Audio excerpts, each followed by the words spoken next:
वंदे मातरम। साथियों, आज की जो कहानी है वो है वर्ष 1972 की। एक विमान एंडीज पर्वतमाला से टकरा जाता है। टकराने के बाद कुछ यात्रियों की मौत हो जाती है और कुछ यात्री इसमें बच जाते हैं। जो बचे हुए यात्री थे वो 72 दिनों तक बर्फ में फंसे रहते हैं। बर्फ में फंसे रहने के बावजूद जब उन्हें भूख लगती है और भूख बर्दाश्त नहीं होती, तो जो लोग वहां विमान घटना में मारे गए थे, उन लोगों की लाश खा करके वो अपनी जान बचाते हैं। तो साथियों, मेरा नाम है विवेक चौधरी और आप देख रहे हैं कंपटीशन गुरु यूट्यूब चैनल। अगर ये कहानी आपको अच्छी लगे तो वीडियो को ज्यादा से ज्यादा शेयर करिएगा और एक प्यारी सी कमेंट जरूर करके जाइएगा। दोस्तों, ये बात है 12 अक्टूबर 1972 की। रग्बी एक गेम होता है, उसकी टीम उरुग्वे से चिली गेम खेलने के लिए जा रही थी। ये उरुग्वे एयरफोर्स की फ्लाइट 571 के थ्रू जा रहे थे। तो मैं आप लोगों को पहले मैप के माध्यम से दिखा देता हूं कि देश है कहां। ये जो आपको पिक्चर दिखाई दे रहा है, ये घटना स्थल का है। इसके बाद आप लोग यहां पर देख सकते हैं कि ये वर्ल्ड मैप है। इसमें इधर देखेंगे तो ये भारत है, इसके इधर अफ्रीका है और इधर साउथ अमेरिका और नॉर्थ अमेरिका है। साउथ अमेरिका में इस तरफ उरुग्वे और इस तरफ पड़ता है चिली। बीच में अर्जेंटीना है। आपको दूसरे मैप के थ्रू दिखाता हूं तो और क्रिस्टल क्लियर हो जाएगा। उरुग्वे आप देख रहे होंगे यहां है और चिली आपको ये येलो कलर से जो पेंट है ये दिख रहा है और बीच में एक देश है अर्जेंटीना। तो जैसे ये उरुग्वे से टेक ऑफ करते हैं, फ्लाइट चलती है, कुछ समय के बाद अर्जेंटीना में ये पहुंचते हैं और अर्जेंटीना पहुंचते पहुंचते मौसम बहुत ज्यादा खराब हो जाता है। खराब मौसम के चलते पायलट कहता है कि अब इस विमान को अर्जेंटीना में ही लैंड कराना होगा, अदरवाइज परेशानी बढ़ सकती है। तो ये अर्जेंटीना में ही लैंड करा देते हैं उस प्लेन को, उस विमान को। एक दिन वहां पर रुकते हैं 13 अक्टूबर 1972 को। जब मौसम बिल्कुल साफ हो जाता है तो 3:21 पर दोबारा से टेक ऑफ करते हैं चिली के लिए। अभी अर्जेंटीना से चिली जा रहे हैं। तो जब ये यहां से टेक ऑफ करते हैं तो कुछ समय के बाद इनको फिर से मौसम में खराबी लगती है, क्योंकि एंडीज पर्वतमाला के ऊपर मौसम ठंडा तो रहता ही है क्योंकि ये बर्फ से ढके हुए पहाड़ हैं। और अगर एंडीज पर्वतमाला की मैं बात करूं तो विश्व की सबसे लंबी पर्वतमाला है। तो ये प्लेन उस पर्वतमाला के ऊपर से गुजर रहा था, लेकिन पायलट को लगा कि हम एयरपोर्ट के ऊपर हैं। तो पायलट ये सोच करके कि हम एयरपोर्ट के ऊपर हैं, वो प्लेन को नीचे की तरफ लेके आना शुरू कर देता है। जब वो नीचे की तरफ लेकर के आता है तो उसे अचानक से एक झटका लगता है। इतने में पायलट को लगा कि मैंने डिसीजन गलत ले लिया है और अभी शायद एयरपोर्ट नहीं आया। तुरंत वो फ्लाइट को ऊपर की तरफ मूव करता है, लेकिन इन सभी में काफी देर हो गई थी। जब वो फ्लाइट उसने नीचे की तरफ ली थी तो उसके पीछे का हिस्सा, जो पूंछ वाला हिस्सा होता है, वो एक पहाड़ से टकरा जाता है और पहाड़ से टकरा करके वो टूट जाता है। टूटने के बाद पूरा जो प्लेन था वो डिसबैलेंस होता है और डिसबैलेंस होकर के उसका जो लेफ्ट विंग था या जो बाएं तरफ का उसका जो पंख था, वो एक पहाड़ में टकरा जाता है। टकराने के बाद शोर शराबा होना शुरू हो जाता है, चिल्लाना चीखना शुरू हो जाते हैं। धीरे धीरे देखते देखते ये प्लेन जो है फिसलता हुआ एक ग्लेशियर में जाकर के टकरा जाता है। टकराने के बाद चीख पुकार तेजी से होने लगती है। बहुत सारे लोग इस घटना में मारे जाते हैं। लगभग 12 से ज्यादा लोग तो ऑन स्पॉट इस घटना में मारे गए थे। उसके बाद कुछ लोगों को गंभीर चोटें आई, कुछ लोगों के पैर टूट गए, किसी का हाथ टूट गया। लेकिन जो लोग यहां पर सरवाइव कर रहे थे, यानी जिनके हाथ पैर टूट गए थे या जिनको चोट आई थी या जो लोग जिंदा थे, परेशानी उनके सामने थी। क्योंकि जहां पर ये गिरे थे वो एंडीज पर्वतमाला का एक ऐसा ग्लेशियर था जो समुद्री स्थल से देखें तो 12,000 फीट की ऊंचाई पर था और वहां का टेम्परेचर लगभग -30 डिग्री था। तो दूर दूर तक कोई जानवर नहीं, दूर दूर तक कोई घास के मैदान नहीं, कोई हरियाली नहीं, कुछ भी नहीं था। इंसान तो सैकड़ों किलोमीटर दूर तक कोई नहीं। अब ये लोग वहां पे फंस जाते हैं। अब धीरे धीरे, क्योंकि इनको लगता है कि भाई मदद आएगी हमें और रेस्क्यू टीम आएगी और हमें बचा के ले जाएगी, तो ये लोग उस प्लेन से बाहर निकल के चारों तरफ देखने लगते हैं, लेकिन दूर दूर तक कुछ नहीं दिखाई दे रहा है। एक दिन बीतता है। बीतने के बाद उनको लगता है कि शायद कल रेस्क्यू टीम आए, हमें ढूंढ रहे होंगे रेस्क्यू टीम वाले, लेकिन कुछ नहीं। एक दिन बीतता है, 2 दिन बीतते हैं, अब इन्हें भूख लगने लगती है। जब इन्हें भूख लगने लगती है तो ये सोचते हैं कि प्लेन के अंदर कुछ ना कुछ खाने का सामान हमें जरूर मिलेगा, और जब तक हम उसे खाएंगे तब तक रेस्क्यू टीम आ जाएगी। तो ये लोग अब प्लेन में अंदर ढूंढना शुरू करते हैं खाने पीने का सामान। तो अंदर इन्हें कुछ चॉकलेट, अंजीर, बादाम, खजूर, जैम, वाइन जैसी अलग अलग चीजें खाने को मिल जाती हैं, लेकिन पर्याप्त मात्रा में नहीं थी, बहुत थोड़ी मात्रा में थी, क्योंकि यहाँ का जो सफर था वो उनका एक बहुत लंबा सफर होने वाला था। लेकिन उनको इतना अंदाजा नहीं था कि इतना लंबा समय हमें यहाँ बर्फ में रहना पड़ेगा। तो ये सभी लोग वहां बराबर भाग में सभी बांट लेते हैं उस खाने पीने को, और थोड़ा थोड़ा थोड़ा थोड़ा खाना शुरू कर देते हैं। अब समय भी बीतता चला जाता है, 1 दिन 2 दिन रेस्क्यू टीम का इंतजार करते करते, लेकिन रेस्क्यू टीम इन तक नहीं पहुंच पाती है। 5 6 7 दिन हो जाते हैं। अब ये लोग उस जो प्लेन के अंदर सामान था उस सामान को निकालते हैं, और वहां बाहर इस तरीके से जो है वो निशान बनाना शुरू करते हैं कि ऊपर से अगर कोई प्लेन निकल के जाए, कोई हेलीकॉप्टर निकल के जाए, तो उनको पता लग जाए कि नीचे जो है वो लोग फंसे हुए हैं और बचा लिए जाएं। तो मैं आपको एक फोटो के माध्यम से दिखाता हूं कि इन्होंने किस तरीके से जो है वो चीजें मेंटेन की थी। तो आपको एक दिख रहा है यहाँ पे, ये खंबा जैसा इन्होंने बनाया है। इसके बाद में SOS का निशान लगाया था। ये लिपस्टिक वगैरह इस तरह की चीजें लेकर के गए थे, तो उससे निशान लगाया था जहाज के ऊपर, क्योंकि ये बर्फ से ढके हुए थे। बर्फ पड़ती थी तो सफेद सफेद हो जाया करते थे। तो जब ऊपर से रेस्क्यू टीम का हेलीकॉप्टर निकला करता था तो नीचे का कुछ भी दिखाई नहीं दिया करता था कि नीचे कोई है या नहीं है।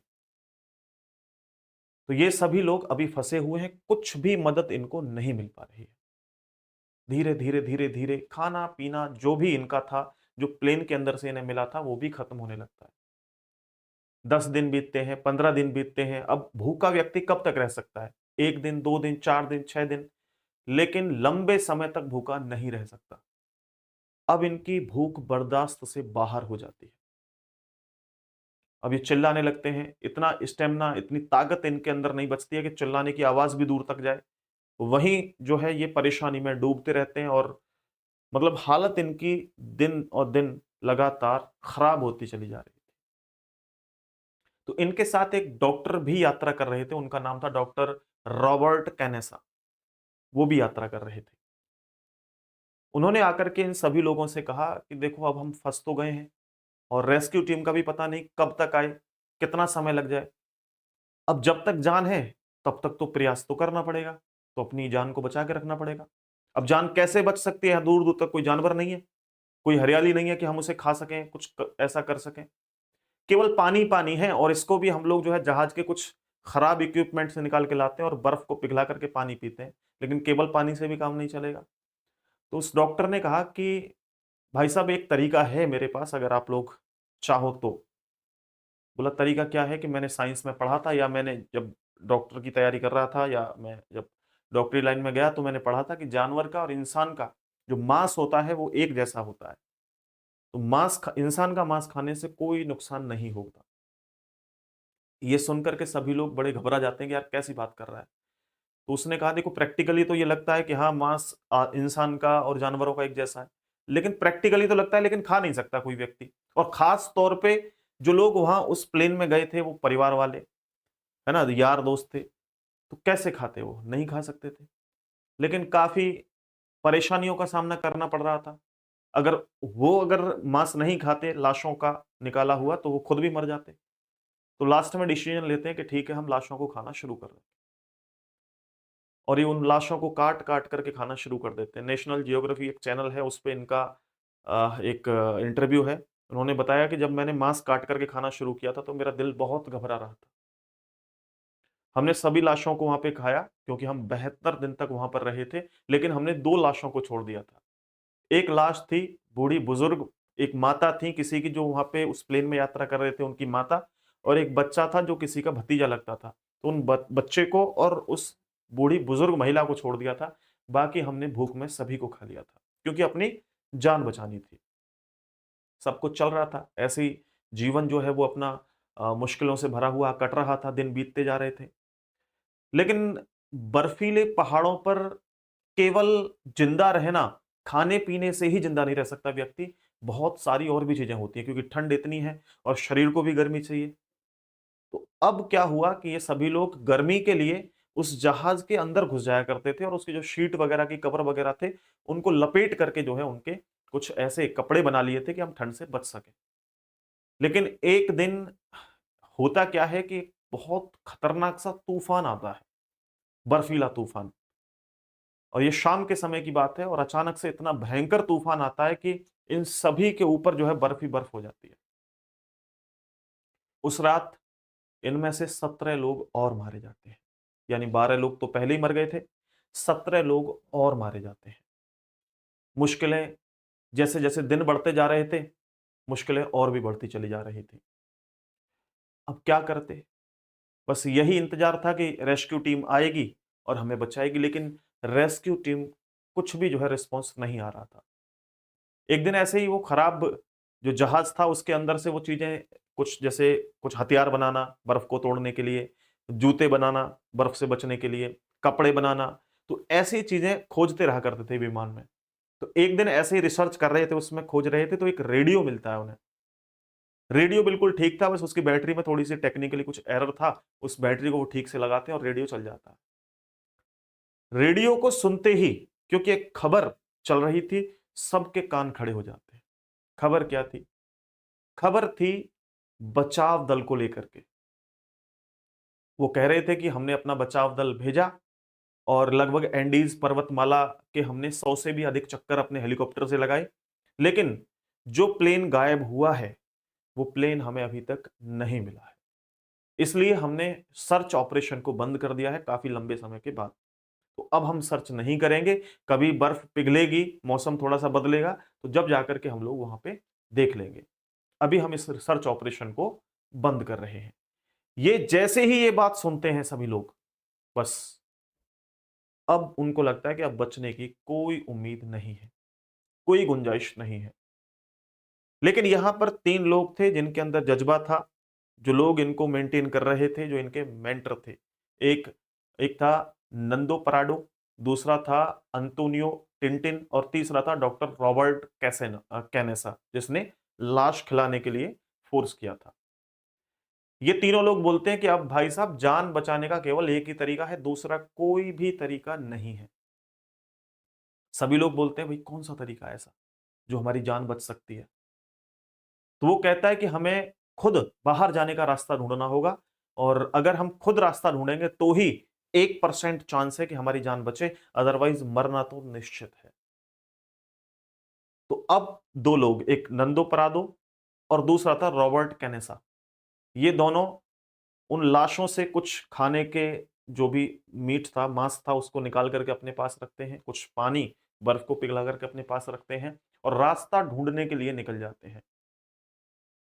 अब रास्ता ढूंढना इतना आसान नहीं था जितना हम लोगों को, मैं आपको ये कहानी सुना रहा हूं ना, सुनाते हुए मुझे बड़ा आसानी लग रही है, कुछ नहीं दिक्कत हो रही, लेकिन सोच के देखिए कि एक नॉर्मल सा पहाड़ चढ़ने में सांसें फूल जाती हैं, हिम्मत थक जाती है ना, हिम्मत हार जाते हैं, लेकिन वो बर्फ के पहाड़। अब जब रास्ता ये पार कर रहे थे तो एक 15,000 फीट ऊंचा बर्फ का पहाड़ पार करके इनको दूसरी तरफ जाना था। तो ये लोग, इनके पास कुछ भी पर्याप्त मात्रा में नहीं, कोई हथियार नहीं, कोई इक्विपमेंट ऐसा नहीं कि पहाड़ पे चढ़ सकें। तो फिर ये उस जहाज से ही कुछ ऐसे चीजें बनाते हैं, कुछ जूते टाइप के, कुछ छड़ी टाइप की, कि उस पहाड़ पर वो चढ़ सकें। और पूरी कोशिश करने के बाद ये उस पहाड़ पर चढ़ जाते हैं और उस पहाड़ को भी पार कर देते हैं।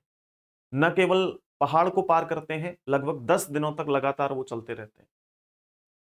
लास्ट में उन्हें एक नदी दिखाई देती है। अब नदी देख करके उनको लगता है कि यार ये नदी आ गई और इस नदी के सहारे सहारे हम लोग चलते रहेंगे तो शायद कुछ मिल जाए। लेकिन इनके अंदर उतना स्टेमिना नहीं बचा हुआ था कि अब बिल्कुल भी चल सके। तो ये थक करके जो है वहीं गिर जाते हैं और आंखें बंद हो जाती हैं, सो जाते हैं। लेकिन कुछ समय के बाद इन्हें एक आवाज सुनाई देती है। वो आवाज थी उम्मीद की आवाज। वो आवाज थी घोड़ों के चलने की आवाज। जैसे ही उन्हें घोड़ों के चलने की आवाज सुनाई देती है, तुरंत आंखें खुलती हैं इनकी और ये देखते हैं कि अचानक से ये घोड़ों के से चलने की आवाज कैसे आ रही है। तो ये लोग नजर जब घुमाते हैं तो नदी की दूसरी तरफ कुछ घोड़े निकल के जा रहे थे, उनके साथ एक व्यक्ति भी था। ये आवाज लगाते हैं। जब ये आवाज लगाते हैं तो पहली बात तो इनके मुख से कुछ आवाज निकल ही नहीं रही थी, क्योंकि इनका स्टेमिना बिल्कुल खत्म हो चुका था। और दूसरी बात, जब इन्होंने आवाज लगाई तो दूसरा व्यक्ति जब उधर से आवाज दे रहा था तो ये भाषा को भी नहीं समझ पा रहे थे कि कह क्या रहा है। लेकिन बहुत कोशिश के बावजूद ये उस व्यक्ति को समझाते हैं कि हम फंस चुके हैं और हमारे कुछ लोग भी फंसे हुए हैं, हमारी मदद करो। इस तरीके से वो समझाने की कोशिश करते हैं और समझाने में सफल भी होते हैं।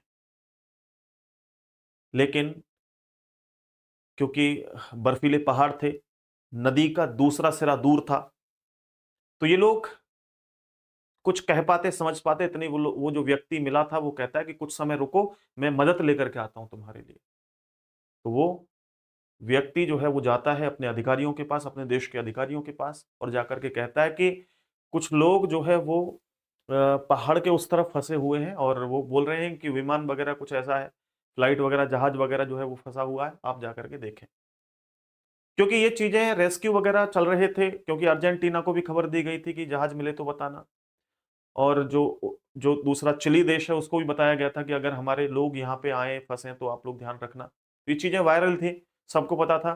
तो अधिकारी तुरंत ही रेस्क्यू टीम को भेजते हैं। रेस्क्यू टीम के साथ एक हेलीकॉप्टर भेजा जाता है, जिस हेलीकॉप्टर में केवल एक बार में 4 लोगों को ही लाया जा सकता था। तो हेलीकॉप्टर वहां पहुंचता है, पहुंच करके लोगों को लेकर के आता है। तो इस समय में भी 2 दिन लग जाते हैं, 2 दिन का समय लग जाता है एक एक करके उनको लेकर के आने में। तो कुल मिलाकर के इनको 72 दिनों का समय लगता है। 72 दिनों में 16 लोग ही बच पाते हैं। और इन 16 लोगों की जो कहानी है मैंने आपको बताई है, बताने में जरूर आसान लग रही है, लेकिन बहुत खतरनाक है। साथियों, जब इन्होंने आकर के अपने इंटरव्यू दिए और जब इन्होंने आकर के बताया कि हमने लाशों को खाना शुरू किया था, तो बहुत से लोगों ने इन्हें चर्च जाने से मना कर दिया कि चर्च में नहीं जाओगे तुम। बहुत से लोगों ने इन्हें अपनाने से मना कर दिया। लेकिन ये जा करके जिन परिवार वालों को इन्होंने खाया था, जिन मरे हुए लोगों को खाया था, उनके घर जाते और बताते कि स्थिति ऐसी थी कि हमारी मजबूरी हो गई थी और हमने जिंदा किसी को नहीं मारा। सब मर चुके थे, सड़ रहे थे, तब अपनी जान बचाने के लिए हमने उन्हें खाया। बाद में इनको इनके ऊपर एक वेब सीरीज भी बनी जो कि नेटफ्लिक्स पे अवेलेबल है। उसका नाम मेरे को नहीं याद है क्या नाम है, लेकिन नेटफ्लिक्स पे इनकी वेब सीरीज भी है। और बहुत सारी और भी कहानियां लिखी गई हैं इनके बारे में। मैंने ये कहानी तैयार किया तो बहुत सारे आर्टिकल पढ़ के मैंने ये पूरी कहानी आपको सुनाई है। उम्मीद करता हूँ कि मेरे द्वारा जो कहानी सुनाई गई है ये आपको सही ढंग से समझ में आई होगी। और अगर समझ में आई और आपको बढ़िया लगी ये कहानी तो प्लीज लाइक और शेयर जरूर कीजिएगा। इस कहानी से हमें एक सीख और मिलती है। वो सीख ये है कि जब हमारे अंदर कुछ करने का जज्बा हो तो हम कुछ भी कर सकते हैं। जान बचाने का जज्बा था इन लोगों में और इन्होंने जान बचा ली। कितने खतरों के खेल सामने आए, कितने खतरे सामने आए, लेकिन उन सभी खतरों को पार करते हुए इन्होंने अपनी जान को बचा लिया। लेकिन दूसरी ओर थोड़ी किस्मत की भी बात होती है, क्योंकि अब किस्मत और मेहनत दोनों ही चीजें मिलकर के जो है वो तकदीर बनती है। चलिए साथियों, आज की कहानी सिर्फ यहीं तक थी। आप और भी तस्वीरें कुछ देख सकते हैं। ये भी देखो, उस विमान की तस्वीर है, आप लोग यहाँ देख रहे होंगे, है ना। और ये पीछे जो पहाड़ है ये बर्फीले पहाड़ हैं टोटल। और ये एंडीज पर्वत अगर मैं आपको बताऊं तो ये कहाँ है, तो टोटली आप लोग यहाँ देखिए कि इस क्षेत्र में ये एंडीज पर्वत है पूरा, यहाँ से आता हुआ इस तरीके से ऊपर भी है। तो ये अमेरिका का क्या, वर्ल्ड का सबसे लार्जेस्ट जो है वो पर्वत श्रृंखला है, पूरी बर्फीली है।